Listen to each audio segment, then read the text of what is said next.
தமிழக மக்கள் எதை இப்பொழுது கவனத்தில் எடுக்க வேண்டும் என்பதை அடையாளப்படுத்தும் விதமாக இங்கே ஒன்று கூடியிருப்பது என்பது ஒரு பெரிய உற்சாகத்தை கொடுக்கிறது. இந்த சமயத்தில் நம்ம எல்லாரும் பேச வேண்டியது இருக்கு. ஏன்னால் ஒரு பெரிய அமைதி இருந்தது. நீட் தேர்வுக்கு எதிராக நாம தான் போராடிட்டு இருந்தோம். தங்கை அனிதா நம்மை விட்டு சென்ற சமயத்தில் அந்த செப்டம்பர் 1ஆம் தேதி 2017 நான் புழல் சிறையில் இருந்தேன். அந்த சமயத்தில் சிறையில் பெரும்பாலான கைதிகள் இவங்க சொல்றாங்க யார் குற்றவாளின்னு சொல்றாங்களோ அந்த சிறை கைதிகள் உணவெடுப்பதை தவிர்த்தார்கள்.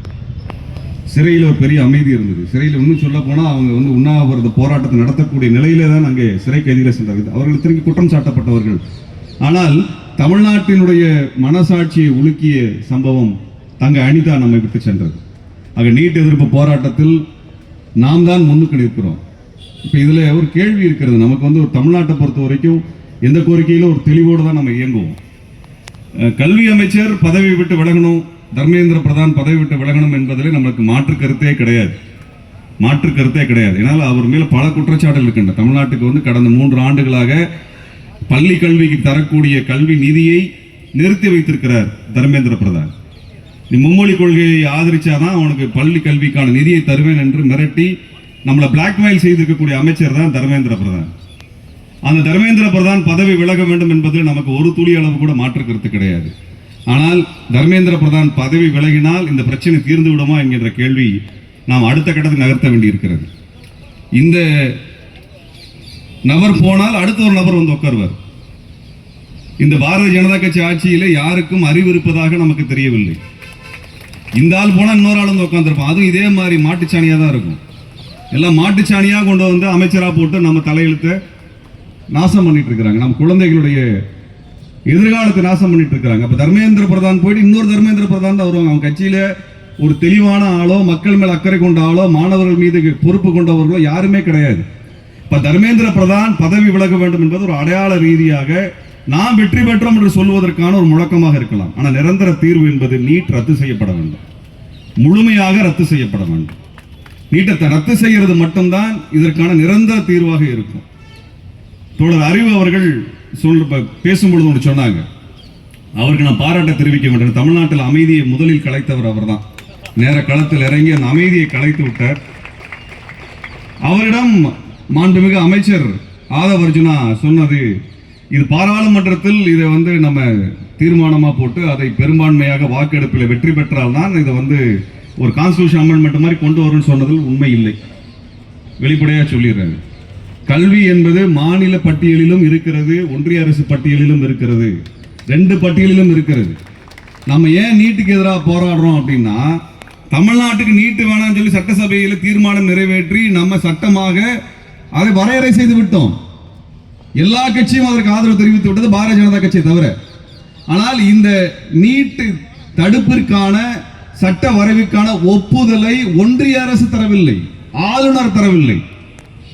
ஆளுநர் தரணும், ஜனாதிபதி ஒப்புதல் பெற வேண்டும், அவ்வளவுதான் விஷயம். 2 பேரும் சட்டவிரோதமாக தடுத்து வைத்திருக்கிறார்கள்.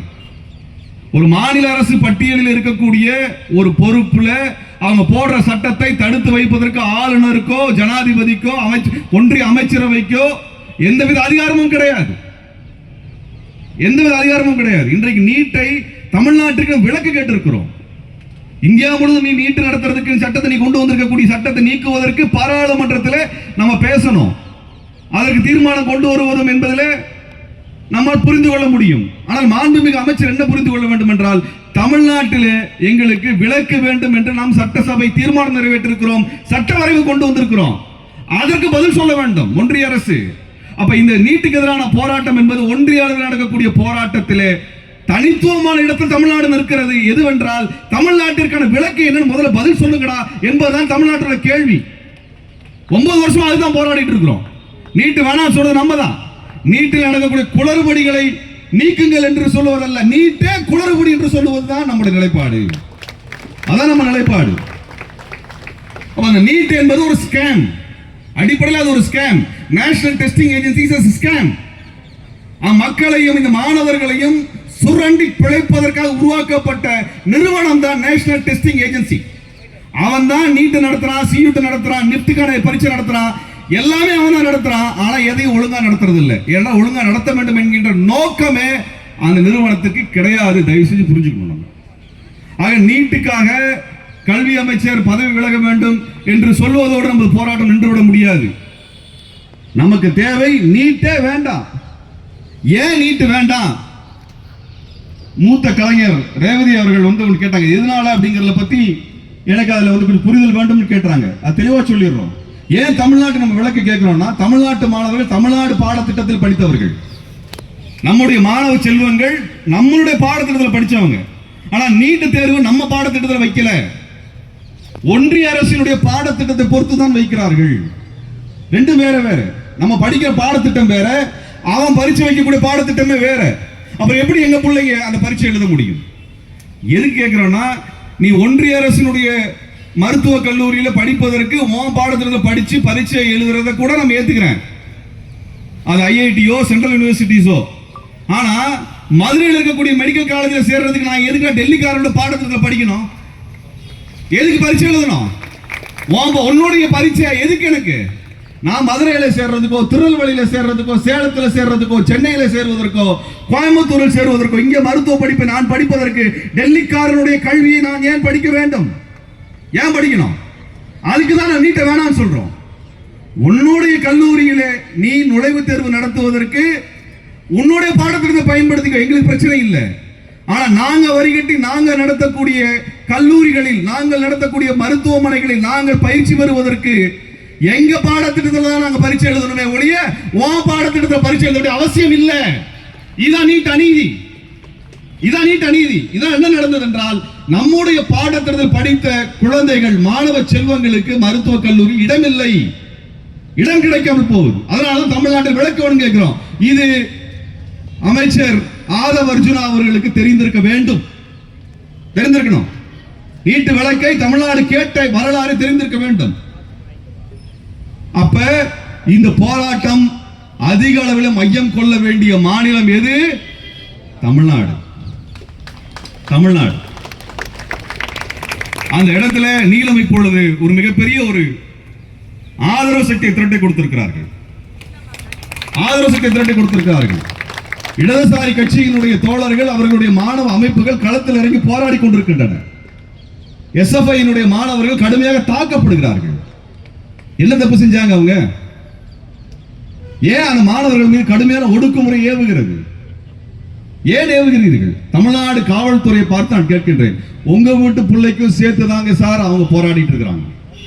உங்க பிள்ளைங்களும் நீட் எழுதணும். உங்க பிள்ளைங்க நீட்டு கோச்சிங் அனுப்பணும்னா வருஷத்துக்கு 2 லட்சம் ரூபாய் ஃபீஸ் கட்டணும் கோச்சிங் சென்டருக்கு. ஒரு வருஷம் இல்ல, 3 வருஷத்துக்கு 6 லட்சம் ரூபாய் நீங்க செலவு பண்ணணும். முடியுமா? இவங்க கொடுக்கிற சம்பளத்துல நீங்க பிள்ளைங்க மருத்துவ படிப்பு படிக்க போக முடியுமா? உங்க பிள்ளைங்க படிக்க போக முடியுமா? இல்ல தமிழ்நாடுடைய காவல்துறை சேர்ந்த அதிகாரிகள் எல்லாம் சேர்ந்து முடிவெடுத்துட்டாங்களா, எங்க பிள்ளைங்களுக்கு டாக்டர் சீட்டே வேண்டாம் முடிவெடுத்தீங்களா சார்? நான் கேட்கிறேன், எங்க டாக்டர் சீட்டே வேண்டாம் முடிவெடுத்துட்டீங்களா? உங்க பிள்ளைங்க சேர்த்தா சார் அவங்க போடுறாங்க. அதுங்களை போட்டு இழுத்து தர இழுத்து கொண்டு என்ன அவங்க தீவிரவாதியா, பயங்கரவாதியா, ஊழல்வாதியா? யார் அவங்க? உங்க வீட்டு குழந்தைங்க, எங்க வீட்டு குழந்தைங்க. அவங்க எதிர்காலத்திற்காக போராடிட்டு இருக்கிறாங்க. அவங்கள போட்டு இன்னும் ஒரு கிரிமினலை கையாளுற மாதிரி கையாளுறீங்க. இன்னைக்கு ஒரு மெரினா பூட்டி வச்சுன்னு சொல்லிட்டாங்க. மெரினால சினிமா படம் போட்டு காமிக்கிறான், அதுக்கெல்லாம் அனுமதி இருக்குது. அப்பெல்லாம் நீதிமன்றத்தோட பிரச்சனை வராது. 5 நிமிடம் ரொம்ப அதிகம் சொல்ல. மெரினால சினிமா படம் போட்டு காமிச்சா ஒரு பிரச்சனையும் வராது. ஃபுட்பால் மேட்ச், கிரிக்கெட் மேட்ச் போட்டா நடுஜாம வரைக்கும் போட்டு காமிச்சா அதெல்லாம் சிக்கலே கிடையாது. நம்மளுக்கு இந்த பரீட்சை வேண்டாம்னு சொல்லி நம்ம மாணவர் அமைதியை போய் உட்காந்தா அதுக்கு மெரினாவை பூட்டுவீங்களா சார்? உலகத்தில் எங்கேயாவது ஒரு பீச்சை பூட்டு போடக்கூடிய நாட்டை பார்த்துருக்கீங்களா? ஒரு அரசாங்கத்தையோ காவல்துறையோ கேள்விப்பட்டிருக்கீங்களா? நம்ம ஊர்ல தான் அந்த 3 கிலோமீட்டர் உலகத்தினுடைய 2வது மிகப்பெரிய கடற்கரையாக இருக்கக்கூடிய மெரினா கடற்கரையை பூட்டிய மிகப்பெரிய பெருமை தமிழ்நாடு காவல்துறைக்கு தான் இருக்கிறது. அதுக்கு தான் இருக்கிறது. உங்களது திறமையை நாங்கள் போட்டுக்கிறோம். சினிமா போட்டா, ஃபுட்பால் மேட்ச் போட்டா, கிரிக்கெட் மேட்ச் போட்டா, குத்தாட்டம் போட்டாலாம் பிரச்சனை வராது. ஆனா எங்க மாணவர்களுடைய எதிர்காலத்துக்கு மாணவர்கள் ஒண்ணு சேர்ந்து அமைதியா உட்கார்ந்தா பிரச்சனை வரலாம். நீங்க எந்த நாட்டுக்கு காவலர்கள்? எந்த நாட்டுக்கு போலீஸ் சார்? நீங்க எல்லாம் எந்த நாட்டுக்கு போலீஸ்? போலீஸ் எல்லாத்தையும் அடிக்குது. முன்னாடி இருக்கக்கூடியது தன்னுடைய வீட்டு குழந்தையா, அது நம்முடைய குழந்தையினுடைய நண்பர்களா, பள்ளி நண்பர்களா, கல்லூரி நண்பர்களா என்பதை பார்க்காமல் அடித்து நொறுக்குவதை பற்றி தோழர் அமீர் அவர்கள் மிக வருத்தத்தோடு பேசினாங்க. நான் திரும்ப சொல்றேன், இங்க இருக்கிற காவல்துறை வெள்ளைக்காரன் காலத்தில் தயார் செய்யப்பட்ட காவல்துறை. வெள்ளைக்காரன் காலத்தில் என்ன பண்ணாங்க? ஏத்தாப்படி நிக்கிறது, போராட்டம் பண்றது, விடுதலை வேணும் என்று கேட்கக்கூடியவர்கள், சுதந்திரம் வேண்டும் என்று கேட்கக்கூடியவர்கள், உன் சொந்தக்காரனா இருந்தாலும் வெள்ளைக்காரன் உத்தரவிட்டால் மண்டையை உடைக்க வேண்டும் என்பதுதான் வெள்ளைக்காரன் அந்த காவல்துறைக்கு கொடுத்த பயிற்சி. அந்த பயிற்சி இன்றைக்கு வரைக்கும் தமிழ்நாடு காவல்துறை அச்சு பசகாமல் படியெடுத்து நகல் எடுத்து பயிற்சி கொடுத்து கொண்டிருக்கிறார். இன்னைக்கு நீங்க டிஜிபி ஆபீஸ் போய் பாருங்க.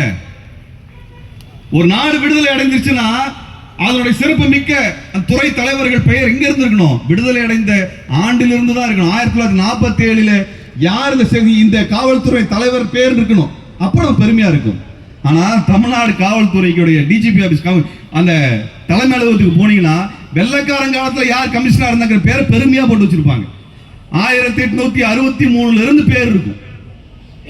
வெள்ளைக்காரன் இங்க காவல்துறை தலைவராக இருந்ததை பெருமையாக கொள்ளக்கூடிய காவல்துறை தமிழ்நாடு காவல்துறை. பெருமையாக கொள்ளு.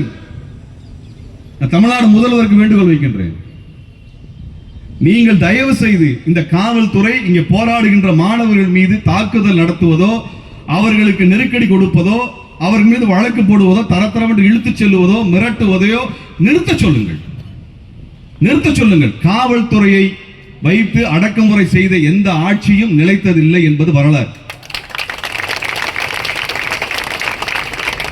ஜந்தர் மந்தர்ல போராட்டம் நடத்துறதுக்கு காவல்துறை பர்மிஷன் எழுதி கொடுக்க வேண்டியது இல்லைங்க. டெல்லியில ஜந்தர் மந்தர்ல போராட்டம் நடத்துறதுக்கு காவல்துறைக்கு போய் பர்மிஷன் லெட்டர் எழுதி கொடுத்து ஹையஸ்ட் ஒப்பீனியன் வாங்கணும் அவசியம் கிடையாது. போராட்டம் நடத்துவது அடிப்படை உரிமை. போராட்டம் என்னது? எங்க கோரிக்கை நாங்க சொல்றோம். என்ன சார் வழி வச்சிருக்கீங்க? என்ன வழி வச்சிருக்கீங்க? ஏதாவது போலிங் ஏதாவது வச்சிருக்கீங்களா? ரெஃபரண்டம் ஏதாவது வச்சிருக்கீங்களா? ஒன்றும் கிடையாது. நாங்க ரோட்ல இறங்கி இப்படி மீட்டிங் போட்டு மைக் வச்சு சொன்னாதான் உண்டு. அதை செய்வதற்குரிய வழிமுறை செய்வதுதான் ஒரு ஜனநாயக அரசு.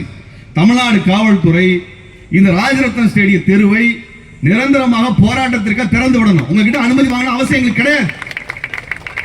எதுக்கு வாங்கணும்? போராட்டத்திற்கு அனுமதிக்காக காவல்துறைக்கு செல்ல வேண்டும் என்றால் எதற்கு அனுமதி என்றால் அதையும் சொல்லிடுறேன். நீங்கள் எதற்காக போராடுகிறீர்கள் என்று நீங்க எழுதி கொடுத்த அனுமதி வாங்க வேண்டியதில்லை. வைக்கிறீங்களா மைக் செட்டு, அதுக்கு தான் பர்மிஷன். இந்த மைக்கை வைக்கலாமா, இந்த ஸ்பீக்கரை வைக்கலாமா, இந்த இடத்துல வைக்கலாமாங்கிறது தான் பர்மிஷன். அது என்ன காவல்துறை அவங்களே ஹெட் மாஸ்டர் மாதிரி இந்த தலைப்பை வைக்கலாம், இந்த தலைப்புக்கு நடத்தக்கூடாதுன்னு அவங்கள சொல்றது உரிமை கிடையாது. அது அன்கான்ஸ்டிடியூஷனல். நான் எதற்கு போராடக்கூடாது, போராட வேண்டும் என்று சொல்லுவதற்கு காவல்துறைக்கு அதிகாரம் கிடையாது. சட்ட விதி மீறலை நடந்தால் வழக்கு பதிவு செய்வதற்கு மட்டும்தான். சட்டத்தை பாதுகாக்கிறோம், சட்டத்தை பாதுகாக்கிறோம் சொல்லியே எங்கள் போராட்டத்தை முடக்கினா ஊர் முழுக்க எப்படி சார் கஞ்சா இருக்குது? எப்படி இருக்குது? அத முதல்ல பாருங்க. அதனால காவல்துறை இங்க போராடுவதற்குரிய வாய்ப்பு ஏற்படுத்தி கொடுங்க. நாங்க எந்த போய் உடைக்க போறோமா? கடைகளை உடைக்க போறோமா? வீடுகளை இடிக்க போறோமா? அது எங்க கடை, எங்க வீடு, எங்க மக்கள், இது எங்க ஊரு. உங்களை விட நாங்க பாத்துக்கிறோம் சார் அந்த ஊரை நல்லபடியா.